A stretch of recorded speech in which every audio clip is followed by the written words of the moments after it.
You are watching to BW Media. Stay informed.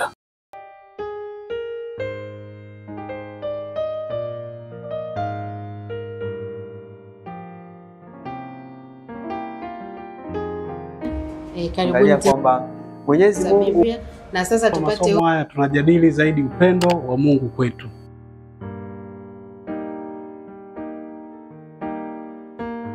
Habari mpenzi mtazamaji na msikilizaji wa vipindi hivi vya mwongozo wa kujifunza Biblia. Karibu tena, tunaendelea na mwongozo wetu, tuko robo ya kwanza na tunaendelea kusonga mbele kabisa. Na leo mpenzi mtazamaji nikukumbushe tu tuko somo la 12. Tunaelekea ukingoni kabisa, tumebakiza somo moja tu tuhitimishe robo yetu hii ya kwanza. Na leo somo letu tutakao kuwa nalo lina kichwa kinachosema upendo na haki, amri kuu 2. Hili ni somo tutakao tembea nalo siku ya leo. Nipende kukaribisha tu, utakuwa nami Miriam Esau, lakini utakuwa na wachambuzi wetu wa masuala ya imani ambao watakupitisha kwa undani kabisa katika hii mada. Atakuwa na Pastor Paul Nduru, lakini pia nitakuwa na Dr. Martin Maduhu. Hao wote watatupitisha katika sehemu hii ya somo hili la 12 ili tuweze kuelewa ni vitu gani vinavyozungumziwa katika somo hili. Karibu mpenzi mtazamaji, ungane pamoja nasi mwanzo mpaka mwisho wa kipindi hiki. Na tutakuwa na fungu la kukalili tutakayokuwa tunatembea nalo katika somo hili la 12. Tuna kitabu cha Yohana wa kwanza mstari wa 4 na Yohana wa kwanza 4 na ule mstari wa 20. Nasema, mtu akisema nampenda Mungu naye anamchukia ndugu yake ni mwongo. Kwa maana asiyempenda ndugu yake ambaye amemwona hawezi kumpenda Mungu ambaye hakumwona. Hili ndilo fungu elekezi mpenzi mtazamaji tutakaokuwa tutatembea nalo mwanzo wa kipindi hiki mpaka mwisho. Na nikukumbushe tu mpenzi mtazamaji, kuwa na lesoni yako hapo karibu, ukiendelea kutufuatilia kwa uzuri kabisa ili usipitwe na masomo haya, na ukiendelea kutufuatilia siku hadi siku. Niwakaribisha wachambuzi wangu. Asante. Na tunapoenda kufungua kipindi chetu sasa, nikukaribishe Dr. Martin utufungulie kwa ombi. Karibu. Naam, tuombe.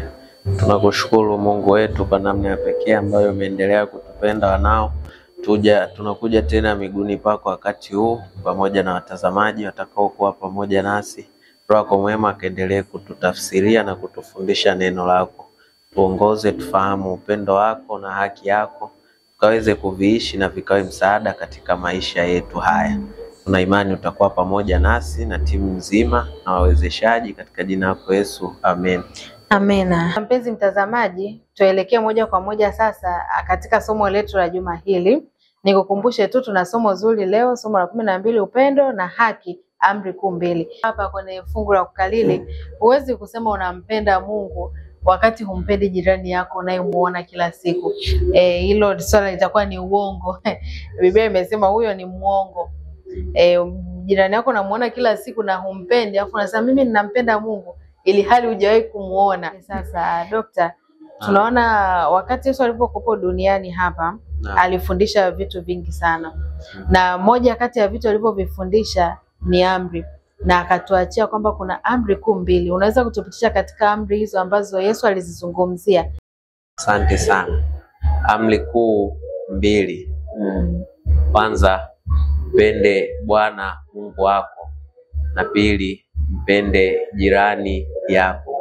Amri hizi kuu 2 ambazo lilikuwa ni jibu la Yesu kwa Mafarisayo ambao walimuuliza amri kuu ni ipi.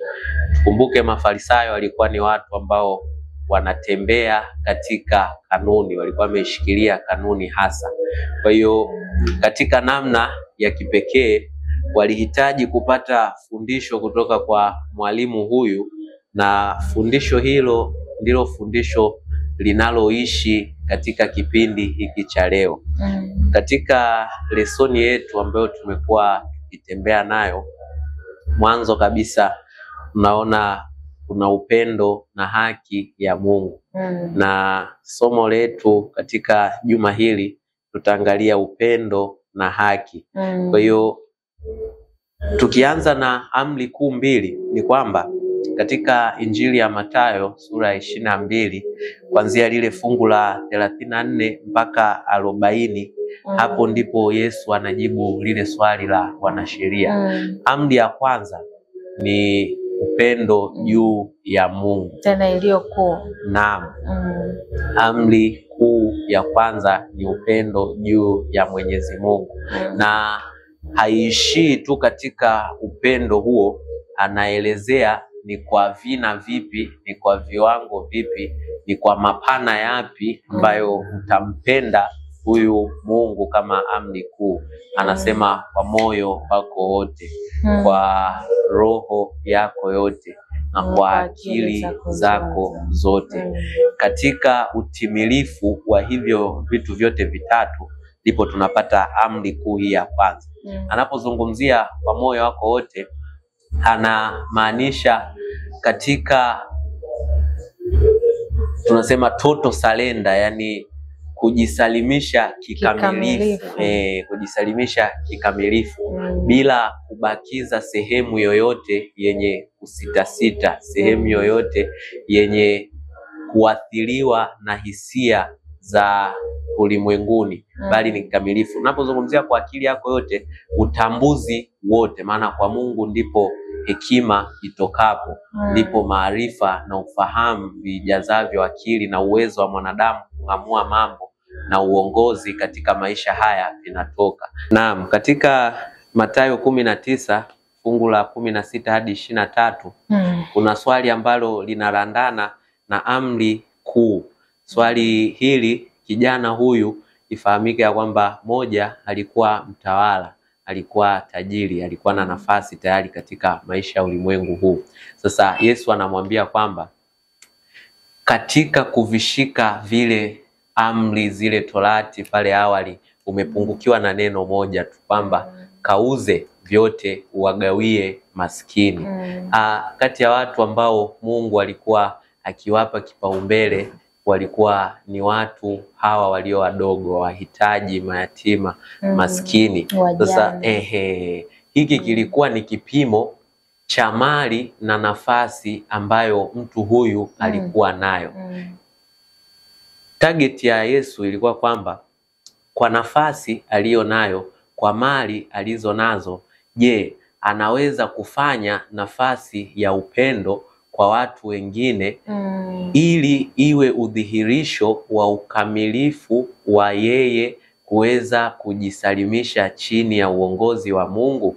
Na ikumbuke kwamba Yesu hakumwambia kwamba auze vyote alafu azitapanye zile mali. Hapana, ilikuwa auze vyote, awagawie maskini, awagawie wahitaji. Ndiyo lilikuwa jibu la Yesu. Sasa kwetu leo hivi sasa, yawezekana isiwe ni mali ambayo Mungu anaweza kukujaribia katika kwayo. Yawezekana ikawa ni kitu ambacho unakitumainia kabisa. Kama ni kijana, huenda ukawa unawatumainia sana zaidi wazazi wako. Kama ni mke, huenda ukawa unamtumainia zaidi mumeo. Kuna kitu fulani ambacho unakuwa umekipatia nafasi fulani. Yesu anapokuuliza, je, kwa ajili ya uzima ule ujao upo tayari kukiacha hicho kitu? Tunatarajia uweze kufanya kwa unyenyekevu mkubwa kwamba ndiyo, ninaweza kukiacha ili mradi tu ni upate ule uzima wa milele. Kwa hiyo muktadha wa amri kuu mbili zilizoainishwa, zilizosemwa na Yesu ni moja, ni upendo kwa Mungu kwa moyo wote, kwa roho zote na kwa akili, na pili ni upendo kwa rafiki, upendo kwa wenzetu kama ilivyo nafsi yetu. Asante. Asante sana. Kwa maana hiyo, Dokta, nataka kutuambia kwamba huyu mtawala aliyeambiwa habari hizi ilikuwa ni kusalimisha utawala wake kwa Kristo, atumie utawala wake kwa ajili ya kutenda haki na si kuwakandamiza wengine. Nashukuru sana. Naamini mpenzi mtazamaji, kuna jambo anaendelea kujifunza kutokana na somo hili. Tunaendelea mbele, Pastor. Dokta ametuambia kuna amri kuu mbili, ni kumpenda Mungu lakini pia kumpenda jirani yako. Lakini pia tunakuja kuona kuna dhambi kuu mbili.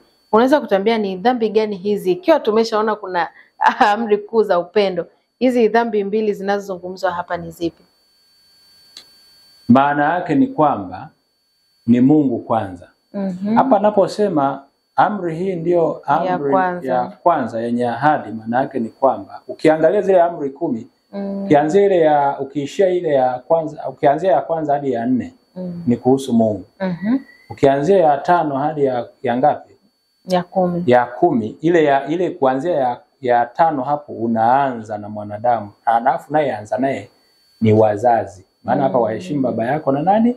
Na mama yako.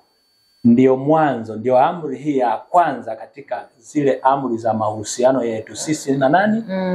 Na wanadamu. Na amri hii ina ahadi. Kwa nini? Anasema ukiwaheshimu baba yako na mama yako, ahadi yake ni kwamba utaishi miaka mingi. Siku zako zipate kuwa nyingi. Kwa hiyo ndio ahadi. Kwa hiyo tukiishi bila upendo na haki, tumefanya dhambi mbili kuu, kwa sababu hivi vitu havitenganishwi. Asante sana. Asante sana, umejibu vizuri. Labda Dokta, kama unanyongeza katika sehemu hii.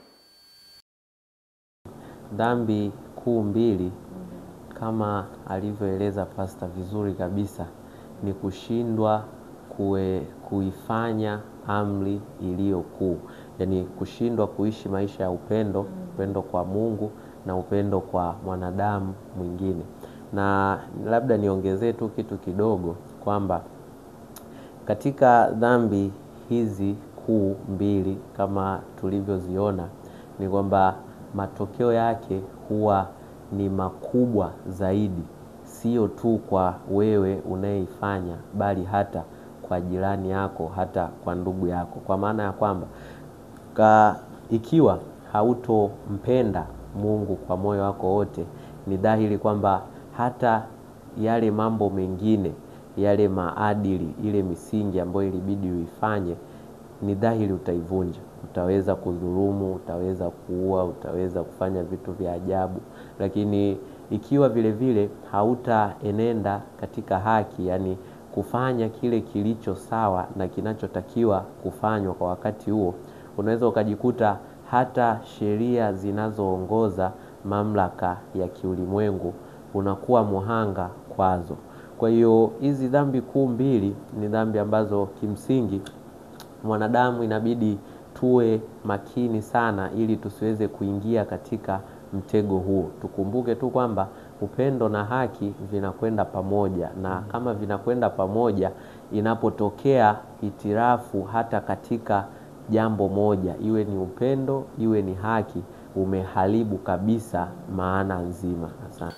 Tukidumu hapo hapo daktari, tunaendelea hapo kwako. Tunaona tumeangalia habari ya upendo. Tumeona ni kumpenda Bwana Mungu, amri kuu na ya kwanza, lakini ya pili yafanana na ya kwanza. Mpende jirani yako. Lakini tunaona somo letu linazungumzia upendo na haki, na tunaona Mungu wetu anapenda haki. Hii haki inakuja kuharibiwa na udhalimu. Unaweza kutuelezea udhalimu ni nini na Mungu anapenda haki kwa namna gani? Karibu. Asante sana. Tufahamu ya kwamba udhalimu unapoipeleka katika tafsiri ya moja kwa moja katika lugha ya Kiingereza inamaanisha injustice, yani kwenda kinyume na haki. Kwa maana kwa lugha nyepesi ni kwamba maadili yanakutaka ufanye nini, usawa unakutaka ufanye nini. Unapokwenda kinyume na maadili, unapokwenda kinyume na haki, ndiyo tunaita udhalimu. Kwa hiyo udhalimu huu na namna ya pekee kwamba Mungu anapenda haki, ni kana kwamba umeharibu moja kwa moja tabia halisi ya Mwenyezi Mungu. Mwenyezi Mungu anataka uwe upendo, uwe baraka kwa wenzako, uwe faida kwa wengine, ila wewe unafanya udhalimu, haumtendei lililo jema kimaadili mtu yule. Kwa maana ya kwamba kama anahitaji aweze kupatiwa msaada wa aina yoyote, wewe haufanyi hiyo, kwa maana umefanya udhalimu. Kama anahitaji upendo, umeshindwa kumpatia upendo, ambapo upendo huo huenda ungemuokoa na kitu fulani, hapo umefanya udhalimu. Kwa hiyo kwa lugha nyepesi ni kwamba Ikiwa Mungu wetu huyu ni mwenye kupenda haki na amekuwa akitaka viumbe vyake viweze kuenenda katika haki, jambo lolote lile ambalo halitofanywa sawasawa na upendo, sawasawa na haki, inakuwa ni kinyume cha matakwa ya Mwenyezi Mungu na inakuwa ni udhalimu. Shukuru sana Dokta kwa uchambuzi huo mzuri kabisa. Karibu Pastor kwa nyongeza katika sehemu hii. Mungu anapenda haki. Karibu. Mungu anapenda haki kwa sababu haki ni tabia yake. Ni kitu ambacho kinatoka kwa Mungu. Kwa hiyo Mungu anapenda haki kwa sababu ameagiza tutende haki. Kwa hiyo tunapokwenda kinyume na mapenzi yake, ile tabia yake ya mwanzo aliyotuumba nayo ambapo tunapaswa kutenda haki inapokosekana, basi jambo hilo linakuwa halimpendezi. Na yani ni sawa na kwamba wewe umetengeneza kitu alafu mtu mwingine anakuja na kiharibu. Uwezi ukafurahi kwa namna ambavyo anaenenda kwa ajili ya kuharibu hicho kitu. Kwa hiyo Mungu wetu anapenda tuishi maisha ya haki kwa sababu ametuandalia maisha au makao mapya ambapo haki inakaa ndani yake. Ukisoma kwenye kitabu cha Ufunuo, haki inakaa ndani yake. Haki yakaa milele. Kwa lazima tujifunze kutenda haki kwa sasa. Tusipofanya hivyo Mungu hatapendezwa. Asante sana. Asante sana. Mpenzi mtazamaji na msikilizaji, kufikia hapo tupate mapumziko mafupi. Tutarejea tena kuendelea na mwongozo wetu huu. Baki nasi. BWTV. BWTV. Mpenzi mtazamaji na msikilizaji, asante kwa kuendelea kuwa pamoja nasi. Tumerudi tena kuendelea na mwongozo wetu wa kujifunza Biblia. Na nikukumbushe tu tunaendelea na somo la 12, lina kichwa kinachosema upendo na haki. Amri kuu 2. Tumeshazitazama amri hizi ni zipi? Mpende Bwana Mungu wako, lakini pia mpende jirani yako. Tunaendelea mbele Pastor. Tumeona Mungu wetu ni Mungu wa haki. Tumemuelezea vizuri na tumeona kwamba ni Mungu anayependa haki na anataka watu wake wawe na wanaotenda haki. Sasa hapa kuitwa kuithibitisha haki. Ni nani anaitwa kuithibitisha hii haki na ni kwa sababu gani? Karibu. Kitabu cha Isaya sura ya 1 mstari wa 17. Biblia inasema, jifunzeni kutenda mema, takeni hukumu na haki, wasaidiani walioonewa, mpatieni yatima haki yake, mteteeni mjane. Aliyepewa dhamana ya kuithibitisha haki ni wewe na mimi. Kupitia matendo yetu. Okay. Kwa sababu tumeona dhambi kuu mbili ni kutokumpenda nani? Mungu, na kutokupendana sisi.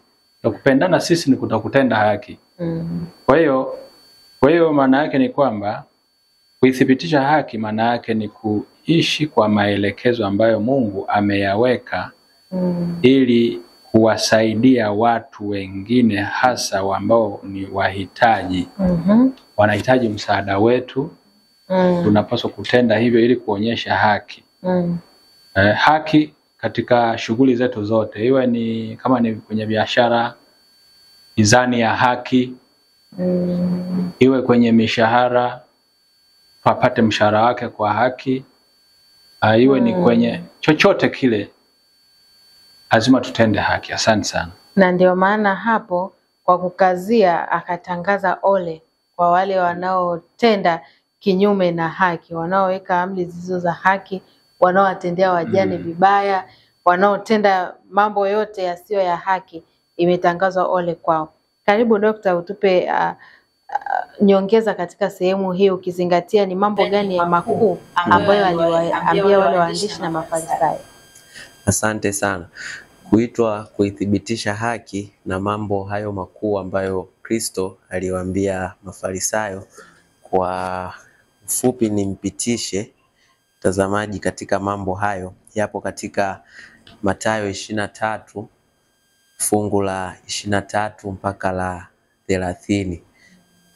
Mtazamaji ataenda some pale aone, ila nitaeleza kwamba mizani ambayo tunaifanya kwa wengine, kwa mizani hiyo hiyo ndiyo tutakayopimiwa. Na tumeona kwamba ikiwa haki ni ya Mungu, basi udhalimu ni wa yule mwovu. Na kwa kuwa ulimwenguni kuna uovu, basi mizani ya ulimwengu sio yenye haki. Na ndio maana tunamtazamia Mungu mwenyewe ili haki iweze kuonekana.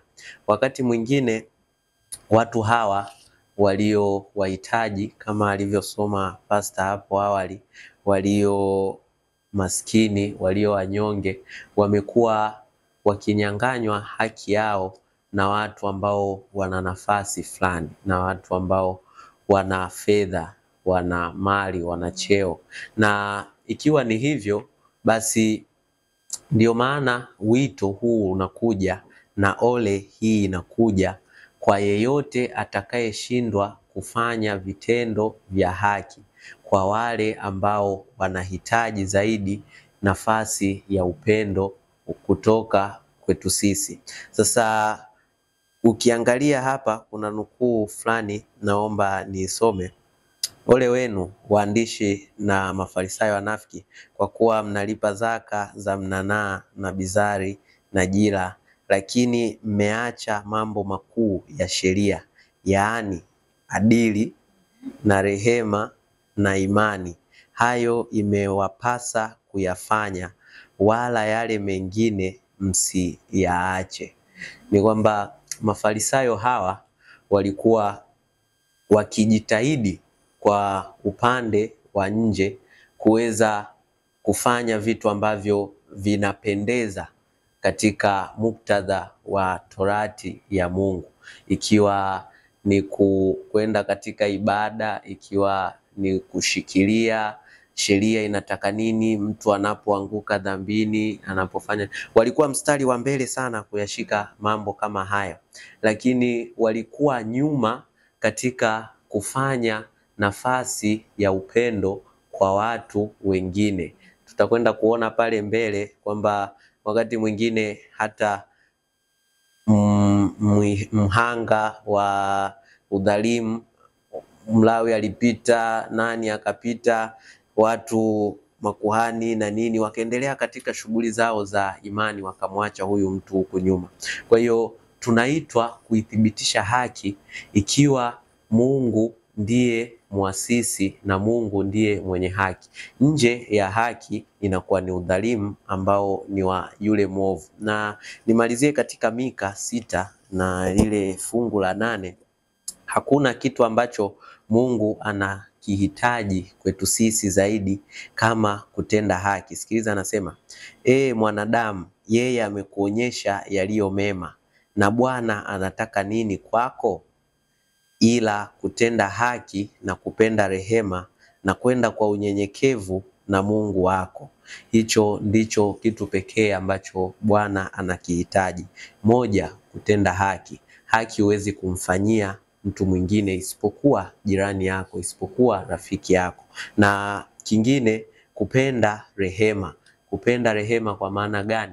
Kupenda upendo, kupenda huruma, kutoa nafasi nyingine kwa mtu ambaye unaona kabisa anahitaji. Na kitu cha mwisho anasema, na kwenda kwa unyenyekevu na Mungu wako. Kile tulichokiona pale awali, utii kwa moyo, kwa roho na kwa akili. Asante. Asante sana. Hapa mwishoni umemalizia na habari ya jirani, Pastor. Katika kujifunza hapa nyuma, masomo yaliyopita kadhaa, tumeona kwamba amri nyingine ni kumpenda jirani yako. Na mimi ninaweza nikawa na maswali, labda na mpenzi mtazamaji akawa na swali, jirani yangu ni yupi? Yule ninaenda kuomba chumvi pale, au kwa mujibu wa Biblia anapozungumzia mpende jirani yako anamaanisha hasa kumpenda nani? Karibu. Yesu alitoa majibu baada ya kuwa amekutana na yule mwanasheria. Nini maana ya jirani yangu ni nani? Kitabu cha Luka sura ile ya 10 mstari ule wa 25 hadi 37, Yesu anakutana na mwanasheria, anamuuliza nifanye nini nipate kurithi uzima wa milele. Ndiyo. Lakini Yesu anampa mfano wa mtu aliyeangukia katika wanyang'anyi. Alikuwa anatoka Yerusalemu kwenda Yeriko. Njiani wanyang'anyi wanakutana naye, wanampiga karibu kufa. Anapokuwa amezimia, Biblia inaeleza, Yesu anasimulia, anasema wa kwanza kabisa aliyemkuta njiani alikuwa ni kuhani. Ambapo kuhani kwa wakati wetu huu tunaweza kumfananisha na nani? Kuhani kwa sasa ni Yesu Kristo aliye juu mbinguni. Japo ana makuhani wake waumini wote wa kiume na wa kike. Paulo anasema ni uzao mteule, ukuhani wa kifalme. Kwa mimi na wewe ni makuhani. Mimi na wewe ni makuhani wa leo. Sawa sawa. Kwa hiyo sasa Yesu anasema kuhani akapita wapi? Kando. Alafu baada ya kupita kuhani kando, anakuja Mlawi naye akapita kando vivyo hivyo. Lakini Msamaria mmoja katika usafiri kwake alifika hapo alipo, na alipomwona alimhurumia. Angalia hilo neno, alimhurumia. Unaona compassion, kuna kitu kinaitwa compassion. Huruma. Alivyomhurumia, akakaribia akamfunga jeraha zake, akamtia na mafuta na divai, akampandisha juu ya mnyama wake, akampeleka mpaka nyumba ya wageni, akamtunza. Yesu anaendelea anasema hata siku ya pili alitoa dinari 2 akampa mwenye nyumba ya wageni, akisema mtunze huyu, na chochote utakachogharimiwa zaidi mimi nitakaporudi nitakulipa. Waonaje wewe katika hao watatu? Yesu anamuuliza sasa, ni yupi aliyekuwa jirani yake yule aliyeanguka kati ya wanyang'anyi? Yes, yule bwana akasema ni huyo aliyemuonea nini? Huruma. Yesu akamwambia nenda zako nawe ufanye vivyo hivyo. Ufanye vivyo hivyo. Kwa hiyo kumbe mtu anayemuonea mtu huruma, huyo ndiye jirani yangu. Anayenionea nini? Huruma nikiwa na shida. Yule ndiye jirani yangu. Okay. Kwa hiyo tuondoe ile dhana ya sisi tunaamini na tumekariri kwamba yeyote tu nayeishi naye karibu, aidha ni mme au mtoto au ndugu au nyumba ya pili pale au nyumba ya pili ndiye jirani. Lakini kwa muktadha wa kimaandiko sio hivyo. Mtu yeyote ambaye anaweza akawa jirani yangu au jirani yako ni yule anayenihurumia nikiwa na shida. Okay. Yaani ni sawa na ulimwengu ulivyokalili leo kwamba eti siku inaanza saa 6 za usiku. Wakati siku kwa mujibu wa neno la Bwana inaanza jua linapofanyaje? Linapozama. Yaani mazoea ambayo ni magumu sana kuyaacha. Kabisa. Sasa nimalizie hivi, shida ya Wayahudi walifika mahala wakajisahau sasa, wakaamini jirani yao ni ng'ombe au kondoo aliyeumia, wanaweza wakamhurumia. Na pengine labda ng'ombe au mbuzi pengine kwa sababu anawapa nyama au maziwa. Anawanusuru kwenye mahitaji fulani ya maisha. Ndio maana walimuona kuwa ni jirani yao. Kwa hiyo binadamu hakuwa na nafasi kabisa wakati huo. Jirani ambaye sasa Yesu alimfia pale msalabani akaonekana hana nafasi, hafai kuchukua nafasi ya ujirani. Hata leo ukiangalia hata kwenye mitandao utakuta mtu amemvalisha eti au anaweza kumvalisha hata mbwa shati na suruali na kaptula. Wakati kuna muhitaji. Yaani unakuta mbwa ana kitanda kizuri, analala pale. Na analishwa vizuri. Yaani ametunzwa kabisa. Lakini kuna wahitaji wengi ambao ni wanadamu wenzetu. Kwa hiyo mimi niseme kwamba conclusively kwamba jirani yangu na wa muhimu kabisa kwa mujibu wa neno la Mungu ni yule anayenihurumia, na huruma hiyo ni kitendo cha kuitimiza haki yote. Asante sana. Asante sana daktari. Tunawezaje kudai kuijali sheria ambayo Kristo alikufa ili kuithibitisha ikiwa hatujali yale ambayo anatuelekeza au ukizingatia katika kitabu cha Zaburi? Karibu. Asante sana. Tumekuwa tukiongea haya maneno mawili, upendo na haki. Naomba niongee katika muktadha ambao huenda ukaeleweka kidogo. Baba na mwanae. Baba kwa mwanae ni kwamba yule mtoto anapozaliwa na kuwa mwana kwa yule baba ni kwamba ana haki zote kutoka kwa yule baba. Hakuhitaji nafasi ili awe mtoto, hapana. Hakumchagua ili awe mtoto, hapana. Sema baba ndiye amepitisha ule urithi wake kwa mwanae. Mungu wetu ni baba yetu, sisi ni watoto wake. Yeye ndiye aliyeanza kutupenda sisi, na ndio upendo huu tunaoongea leo kwamba anataka tuweze kumpenda na kuwapenda watu wengine pia. Na haki ni kwamba pale ambapo sheria, maagizo na taratibu ambazo baba huyu aliweza kutupitishia kwetu sisi, tunaposhindwa kuzifanya moja, ndipo haki inavyokuja kuonekana.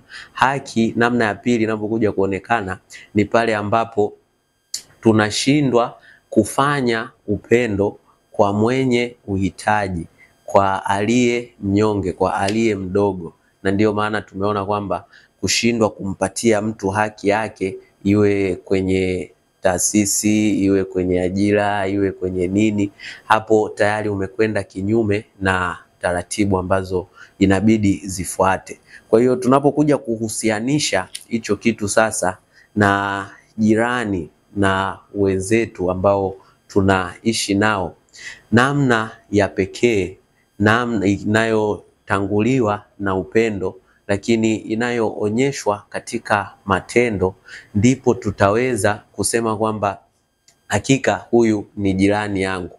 Kumbuka, bila matendo, bila namna ya upendo, bila kufanya kitu kwa ajili ya mwenye kuhitaji, mwenye kuhurumiwa, hapo bado hajawa jirani yako. Kwa hiyo jirani yangu, jirani yako ni yule ambaye anachukua tendo moja, anachukua hatua moja ya kufanya kitu fulani kwa ajili ya hali ile unayoipitia. Sio anayekuona, sio anayesema kwamba anakupenda, hapana, ila anayechukua hatua ya huruma kama ambavyo Pastor ameweza kuelezea. Asante.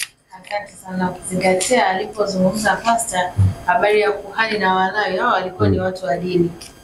Tuweke sana, lakini Msamaria, mtazamaji huenda akachanganyikiwa hapo. Ilikuwa ni kabila la Wasamaria. Maana mara nyingi tumeshazoea kusema Msamaria mwema, inaonekana kama ni mtu, lakini ilikuwa ni kabila, jamii ya Wasamaria. Akapita pale Msamaria lakini alipoonekana mwema, na sisi tukasema Msamaria mwema. Lakini tunapoendelea sasa kuhitimisha somo letu ilipata. Ni kwa namna gani tunaweza kupatana na hili wazo kwamba kumpenda Mungu kunahusisha kujali mahitaji ya wengine? Kwanza niseme kikubwa kabisa pale ni kuacha ubinafsi. Yaani ili kuweza kukidhi mahitaji ya wengine ni kuacha nini? Binafsi. Mungu hajijali mwenyewe, anajali viumbe vyake kwa kila sekunde na kila dakika. Biblia inaeleza katika Mathayo 23 na ule mstari wa 23 na kuendelea kidogo kwamba wale Mafarisayo, ile dini ya Mafarisayo ile, walikuwa waaminifu sana kutoa zaka. Amesema za mnanaa, za binzari na nini? Na jira. Hivyo ni viungo, aina fulani ya viungo ambavyo vinatumika hata leo, vipo kwa lugha ya sasa, vilikuwa vikitumika kwa ajili ya kwa hiyo tuseme kwamba haya ni mazao ya shambani. Maana Mungu alisema kwamba zaka ile ya kutoka kwenye mashamba, ukisoma Mambo ya Walawi 27 mstari wa 30, anasema ikiwa ni ya mbegu au ya matunda ni ya Bwana. Kwa hiyo walikuwa waaminifu sana. Lakini sasa maandiko yanasema pamoja na hayo walikuwa hawatendi haki kwa watu. Kwa mfano, ni kuonyeshe tu ndugu mtazamaji wa kipindi hiki, isoma Mathayo sura ile ya 23 na ule mstari ule tusome Mathayo 23. Tukianzia tu mstari ule wa Mathayo 23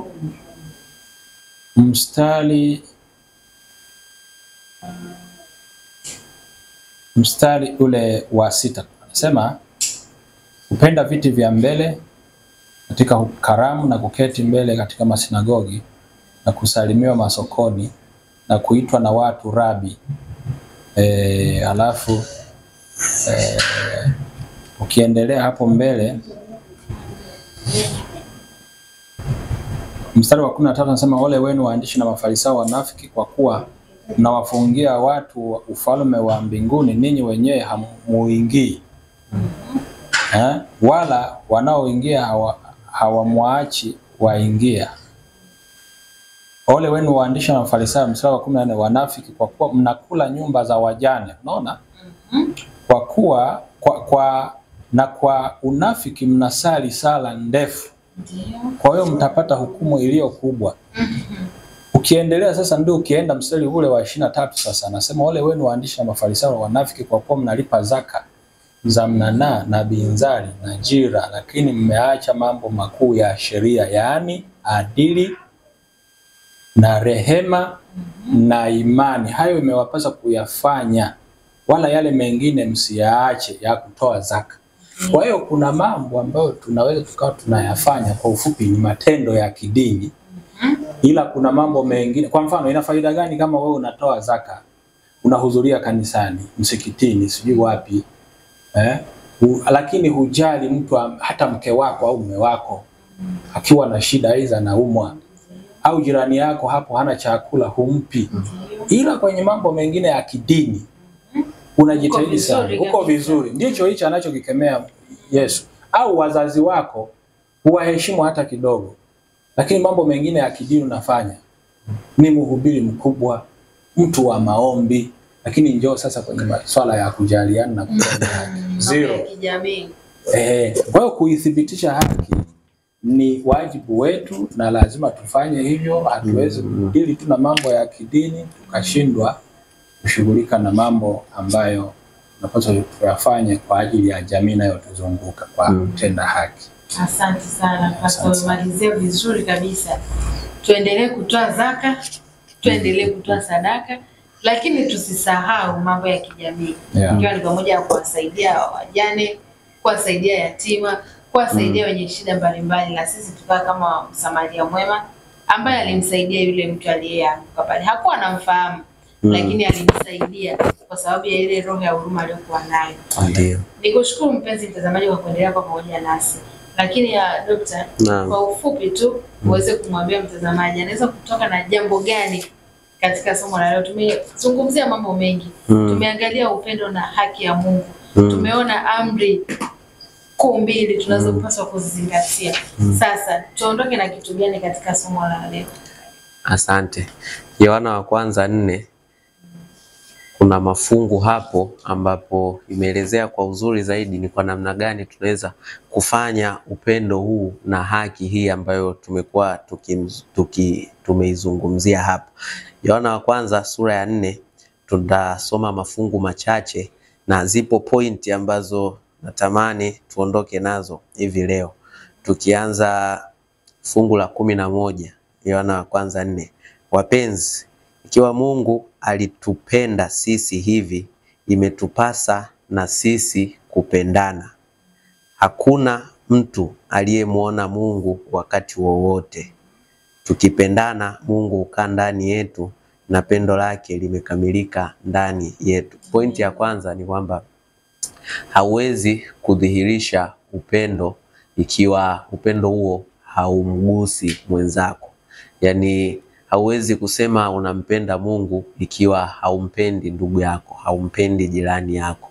Tuonyeshe upendo ambao tunasema tupo nao kwa wahitaji, kwa majirani, kwa wenzetu.